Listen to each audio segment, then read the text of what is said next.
aerodinamikanın nə olduğunu öyrətməsi uşaqlara nə etməliyik, göstərməliyik. Və uşaqların ilkin mühəndislik bacarıqlarını formalaşdırması məqsədilə şagirdlərə əyani şəkildə özlərinə təyyarə, motor və digər vasitələr düzəltdiririk ki, şagird öz əli ilə düzəltsin, özü toxunsun bu drona, bu təyyarəyə, bu pilotsuz uçuş aparatına ki, görsün ümumiyyətlə bunun işləmə prinsipi, fəaliyyət prinsipi necədir, bu necə yaradılır, necə uçur, bunun uçması üçün hansı güc lazımdır. Şagird bunu özü düzəltdiyi zaman artıq görür ki, bu drone dediyimiz nədir, bu necə işləyir.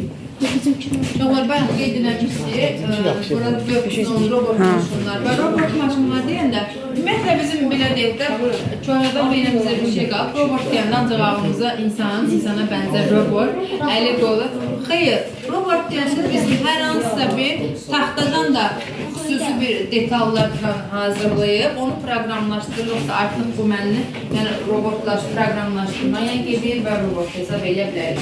Və bunlar da bizim robot maşınlar proqramlaşdırma ilə idarə olunur.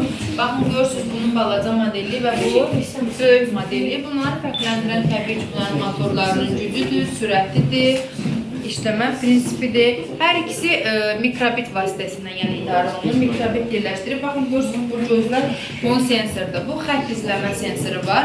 Müəyyən ağ-qara xətləri izləyir və bunu da proqramla yığırıq istədiyimiz zaman ki, o özünün xəritəsi var. Xəritə üzrə xətti izləyir və tapşırığı icra edir. Həmçinin buna da aiddir. Bu layihənin adı nədir?